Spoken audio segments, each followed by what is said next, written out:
الله يا موتي عالما أمنته إسلاما تلشاجر نما فرما تركنا كل المنما سلاسة كاركنا لما دنيا تغمچون تنجرات ما حرت تنجرات بروب دافما يا الله يا رحمن ثبات نوكني نبدا افتديني رحمتك ديني والله ديني كان نما بدا فمنه جرّچن سينا وركين بادن نورك جراف ذهبت وصادقن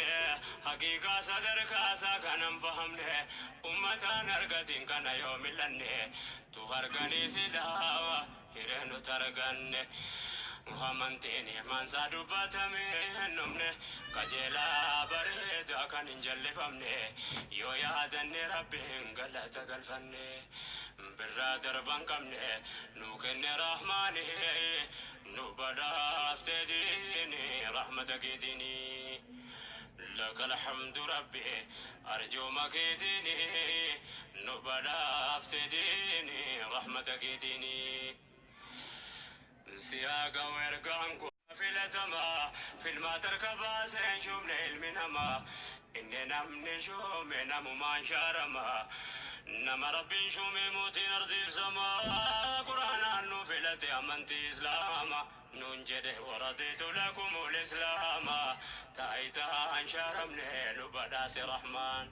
والله كسما فل قلبي داني نبدا افتديني رحمتك ديني نهودن ربي خالق قولتي قافا إسلام من بكديمو فقه أمن الرقر كابدي دمي أرقوفتها قافا مقار ربي قولتي قافا وانت بسم الله الصلاة والسلام على رسول الله وعلى آله وصحبه ومن والاه أما بعد السلام عليكم ورحمة الله وبركاته ما شاء الله بليوان كينا ككيري بقى نقهان دفتني لهذا سنين جنة دوبة إن شاء الله نقباب سنان دير السنو يرون أغرتي دوبان سلان بكاميرا يولي هاتي جرا هر يا ربين علما فدي هيام ربي علامات نمني را دبتو ديم دبرتين ديني إسلاما كيستي قهي قدا قبدي إن شاء الله يرو توكو سينا دبرتوتا صحابانا يرو كان سينا أغرتي تابعيوتا يرو كان سينا صالحيتوتا يرو كان سينا صحابدوتا يرو كان سينا أنبيوتا أكنت ديمنا درسين كينا إن شاء الله تعالى درسي برالي ربي نهالا فيسو كسما درسي كرجال كمنيكا كتفسيرا كسما درسي أغرتي صلاة كنمرا إن شاء الله نديمتي جبارنا هردوفين كيسان ججبا هاتاو ولي في اللي شير قدا والإهيسا مبايت اللي ولي قدا دوبا أسماء بنت أبي بكر رضي الله عنها وأرضاها ربي سرها جالتو سينا بريدا سينا أجائبا قبدي وان دبرتوتا تين فكين تاو سينا إسيدا سينا دير هرآ كجالو سينا كسيتي قبدي بل إفني سينا إسير را دبتشو دا فيرون ننغهو قباب سيوان توكو توكو يو رئيسني همي أسماء بنت أبي بكر ذات النطاقين جرمت بكمتي سببان أغرتي مكان سن إسي مقئف قاف نبين كن عليه الصلاة والسلام هجرابه أبا إسي ولين به أبو بكر الصديق رضي الله عنه وأرضاه يرو أغرتي كا إساني فواسين كيستو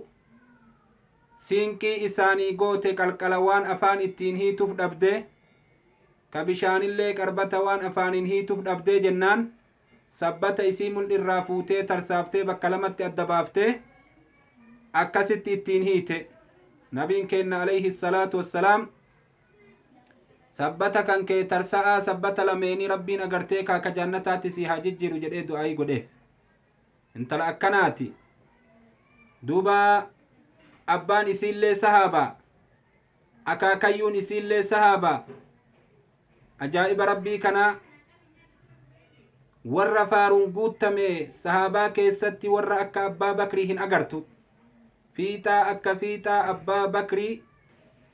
tafaaruun guutamten agartu asmaa bintu abii bakr abbaan bakrii mataan isaa sahaaba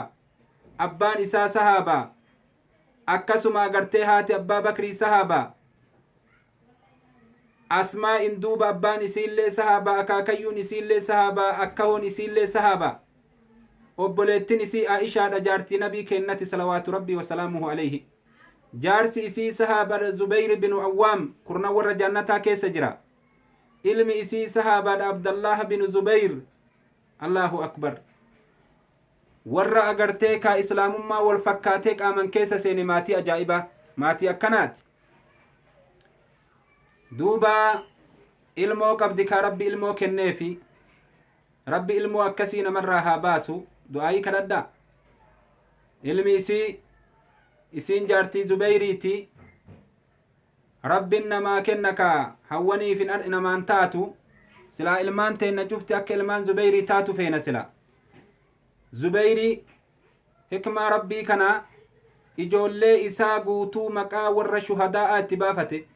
ijoollee isaa guutuu maqaa warra shuhadaa'aa itti baafate maqaa warra shahiide ka akka hamzaafa ka akka agartee abdallah binu jahshiifaa warra gaafa duula uhudii wareegaman jechu maal kajeelee akkay godhe akka ijoolleen isaa guutuun agartee shahiide isaa taatuuf jecha kajeellaasaniif ilaal ilmi namaa yeroo ilmoo argate ilmoo isaa maqaa sahaabaa itti baafatuu barbaachisa yaa obboleewwan maqaa ambiyootaa maqaa gaggaarii nabiin kenna baafadhaa jedhe ka akka abdullaahii ka akka abdurrahmaan maqaa akkanaa kana baafatuu barbaachisa wanni namarraa eegamu kana haqa agartee akkuma umar jedhe gaafa namni tokko umariin bira dhufee ilmoo isaa himate maal jedhe ilmoon kiyya kun na jallate nan kabaju abbummatti nan laalu jedhee inni himatee jennaan ilmoo keessa yaami jedheen hiyyaame ilmoon dhufee jennaan umar maaliif abbaa keetitti aaqii taati abbaa kee ofirraa murta jedhee gaafate waan jedheen sanna gaafachuun duratti wayinsi gaafadhaati abbaan ilmoorraa haqa qabaachuu malee ilmoon abbarraa haqa qabaa jedhee gaafate eeni qaba jedheen umar hayti ilmoon abbarraa qabu maali naa himi jedheen waa sadi jedheen umar sadeen maali jennaan tokko haadha gaarii laalee fuudhu fiidha takka abbaan gizee fuudhuu deemu intala diinii qabdu ta agartee ilmoo karaa diinii irratti guddiftu ta ufii diin beeytutu diin irratti ilmoo guddisaa ta akkana laalee fuudhuu qaba lammata ilmoo gaafa dhalate maqaa bareedaatti baasuu qaba sadaffaa ilmoo wayta inni guddate madrasaa geessuu qaba hayti kun haqa abbarra jiruu jedhe dhageettanii obboleewwan yeroo kanaan keessatti abbaan kiyya waan kana sadeenuu naan goone jedheen haadhatiyyallee ta diinii hin qabne fuudhee jedhe maqaan inni nabbaasellee maqaa agartee kaa warra zanaadiqaa ka agartee namnuu yaamuu hin dandeenye jedheen akkuma san madrasaallee takkaan hin geessine jedheen waytima san umar abbichatti garagalee ilmoo akkanaa himattaa jedheen ufii balleessitee kaatee ilmoo himattaa jedheen akkasani duuba zubeyri waan jedhe xalhaa binu ubeydullaahi ambiyaan irraa boodaa nabi muhammad tahuu osoo beeku akka nabiyyoonni hin jirre ilmaan isaa guutuu maqaa nabiyyootaatti baafatee jedhe an immoo ilmaan tiyya maqaa warra shuhadaa'aatti baafadhaa jedhe sahaabaa warra shahiidanii kara fuunduree rabbii deeman akkasanii duuba ilmoo tokko abdallaahii itti baase abdallah binu jahshii itti hamile duuba abdallah binu jahshii warra gaafa duula uhudii wareegame hamzaa waliin qabrii takkatti awwaalame jagnicha beekama nama dura alaabaa islaamaa baate nama dura lole nama dura kaafira booji'e nama dura kaafira ajjeese gahee guddaa qaba ilmi isaa akka akkas isaa ta'uuf jecha itti baafate wanni inni hamilee itti baafate itti argame dhageeffadhaa duuba allahu akbar gizee garii rabbii yaada namaa kana muraada namaa kana namaa guuta haa Zubeyrillee ijaan arguu dhabuutii guyyaa qiyaaman rabbi dhageessisa ilmi isaa ka inni akkas yaadee maqaa itti baafate sun akkasuma shahiideef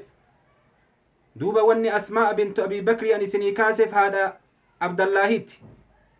niitii Zubeyriiti isii tanatu gaafa ilmi isii Abdallaahin marfame ajjeesuudhaaf marsanii jeeshii jalatti fixanii kophaa hambisanii dhufee agartee isiin gaafa san dullattii ganna dhibbaati ijji isii hin agartu ballaa taatee jirti siree gubbarratti deebitee jirti aqliin isii guutuu immoo aqliin guutuudha qaamni laaffatee jira isii akkanaa tanarratti dhufee usseene maal jedheen yaa aayyooti ya marfame maal naa dhaamta jedheen beeka haadha ufiin tuffatanii yaa obboleewwan kiyya haadha ufiin tuffatan aayyooti ya marfame maal naa dhaamta kajeeshin isa marsee dhaabbatu jiru waan jetteen duuba maaliif si marsan najjeesuuf maaliif si ajjeesan an karaa haqaatirra jira isaan karaa baaxila irra na ajjeesuu deeman hayyee hin sodaatteere een hin sodaadhe maaliif sodaatta karaa haqaa irratti eega jiraatte yaa aayyootiyya warri kun ajjeesee naman dhiisuu mataa namarraa muree qaama namaatitti taphataaya waan jetteen re'ee yoo qalamte waan foon isiititti dalaganirraa dantaa maal qabdi jette hayyee obboleewwan konneekshina nu rabbashu jira rabbi nu haa laaffisu insha allahu ta'ala du'aa'ii kadhadha na biraayyi konneekshin isin biraayyi miti na biraa akkana godhatu jira rabbi nu haa laaffisu ka insha allah duuba Abdallah binu Zubeyr yeroo ajjeesamaaf marfame aayyoo isaatitti osseene waan jedhee yaa aayyootiya marfame maan naa dhaamta waan jetteen duuba yaa ilmoo kiyya maaliif si marsan na ajjeesuuf na marsan maaliif si ajjeesan an karaa haqaati irratti jira isaan karaa baaxila irratti na ajjeesan akkana jetteen duuba akkana maaf sodaattare waan biraatiif hin sodaanne warri ajjeesee naman dhiisuu mataa namarraa muree ittiin taphata kanaaf hin sodaadhe jedheen duuba waan jettee yaa ilmoo kiyya yoo karaa haqaa irratti si ajjeesan du'i jetteen nabiin rabbiillee karaa haqaa irratti du'e akaakayyuun kee abbaan bakriillee akkasi abbaan kan kee Zubeyrilleen akkasi yoo ka sodaattu taate har'aa fi borillee walin hedannuu quba qabaadha anaaf si walin beeynu jetteen yoo immootuu jagnoomtee karaa rabbii irratti har'aan kana loltee duute homaa jetteen guyyaa borii agartee ka rabbii wal nu dhabsiisu mataa namarraa muran jennaan waan jetteen re'een eegaa morma irraa muranii booda waan foon isiitti dalaganirraa dantaa maal qabdi jetteen waan eega ajjeessanii agartee foon isii gogaa irraa baasan booda re'een waan isiitti dalaganirraa maal quba qabdi jetteen akkuma sani jetteen atillee eega duutee boota duutee iyyuu qaama kee waan fedhanaa godhani kubbaa godhanii ittiin haa taphatanii maaltu si gahe jetteen duuba haadha akkanaattu sahaabaa keessa jira yaa obboleewwan tayaa ilmoo kiyya osoo qabriin nan geenne deemtaa jettuu miti tayaa ilmoo kiyya akkamittiin si dhaba akkaminna dura addunyaarraa deemta jettuu miti bakka inni itti deemu santu galeef ganda dhaqan santu ganda irraa hafiitiin hin jirre jecha galeef karaa akkanaa irratti yoo dhaqan kabaja ganda san namaa jiratu isii gale ganda kanarratti haga fedhanillee osoo nama kaayatanii hafiitiin hin jiru ergisaan ganda kana gubbaa ta'aniitu isii gale haqiiqaa addunyaattu isii gale haqiiqaa akiraattu isii gale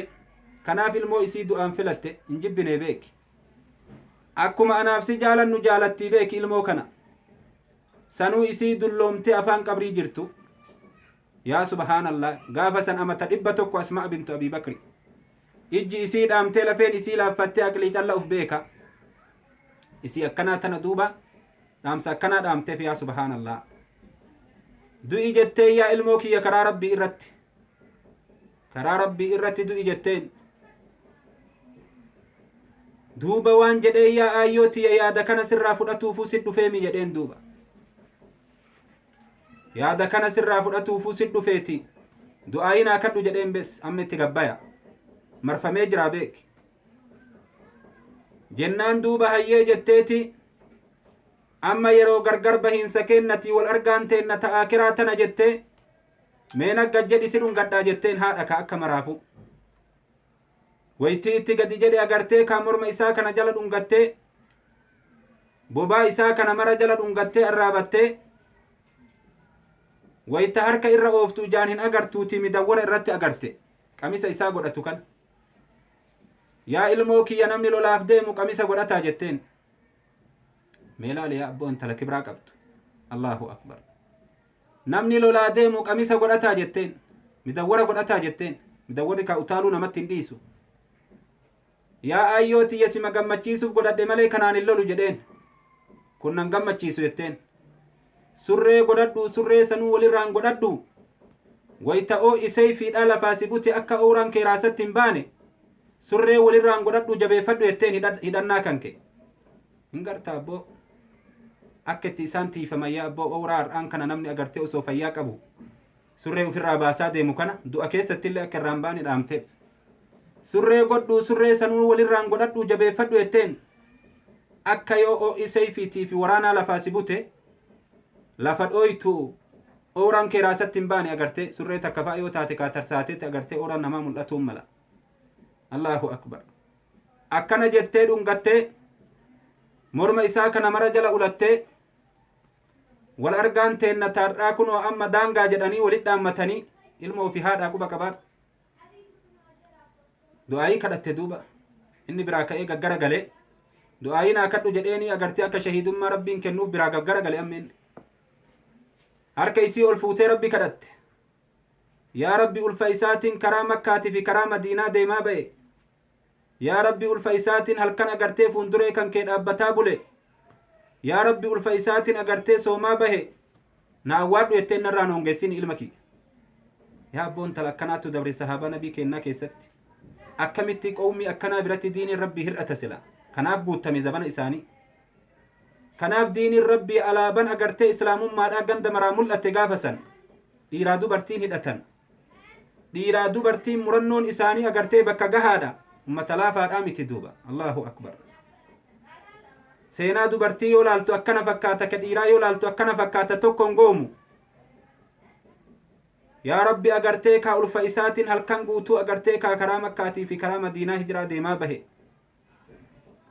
halkan agartee dhaabbadhee salaata agartee leeyliidhaa salaataa bule ulfa isaatiin agartee soommaa ture narraan hongessin jettee rabbiin kadhatte tawassulaata taate hojii isii ka keeydi sanii rabbii aalamaatti yaa allah yaa subhaanallah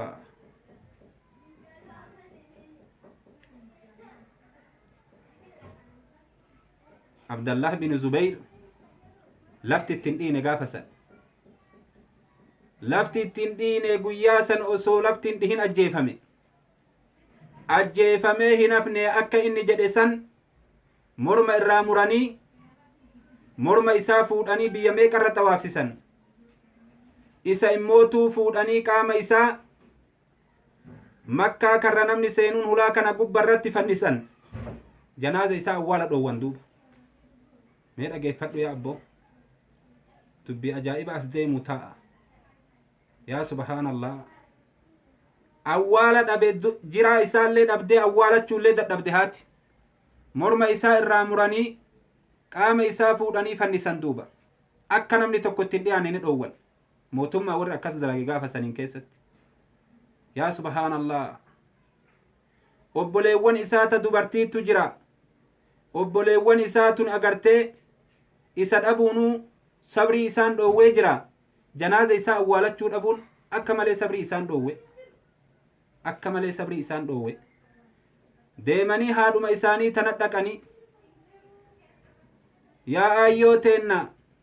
obboleessi keenna abdallaahin shahiide wanni inni siin jedhe nafne mormi irraa murame janaazin isaallee fannifame ijaallaaluu dadhabne akkam taana jedhaniin awwaalchanutti hin dhiisani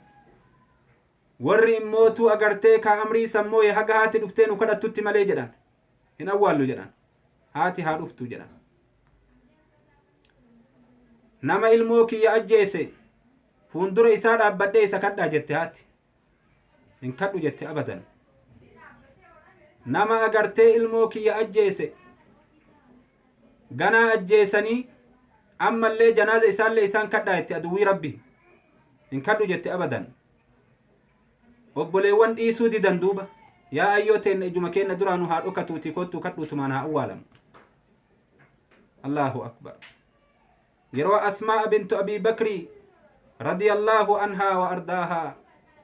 rabbi isirraa haa jaalatu isiin kabajaa qabdu sun harka gamaa gamana qabanii ta ija qabne fuudhanii achi geessan namtichi waan san dalage dhuftee yaa ayyoo jedheen an ayyooteetii miti jetteen ayyoo abdallaahiti malee ayyoo dhabi akkami ayyootii yanaan jetta jetteen duuba ilmoo kiyya ajjeefte akkana jettaa jedhanii taafte amrii jabeessan akkasi kaatee biraa galte seenan asmaa'a waan akka malee garaa namaa rarraasu yaa obboleewwan kiyya haati akkasii agartanii kaa addunyaa tanarratti takka takka argamti mee gurri nu haa dhagahu garuu diin rabbiiti fakkatti namni ilmoo gurgure ilmoo ji'a 9 agartee garatti baatan ilmoo ji'a 9 garatti baatan ka akka atitti jaalattu kanatti jaalattu ilmoo qabriin isii haa ga'uuf isiin silaa eeggattu duratti dabre duuba akkana fakkaata inshaAllah seenaan kun hin dheerata yoo rabbiin nu laaffise yeroo biraatti deebina har'aaf agartee kaa isinitti illee salaanni ga'e inshaAllahu ta'ala asumarratti hin gabaabsa immootu waan dubbannu kana xiinxalla tafakkura inshaAllahu ta'ala gad xiinxalla sheer walii godhaa kayrii tan wal dhaqqabsiisa wajazaakumullahu khayran السلام عليكم ورحمة الله وبركاته مع السلام إلى اللقاء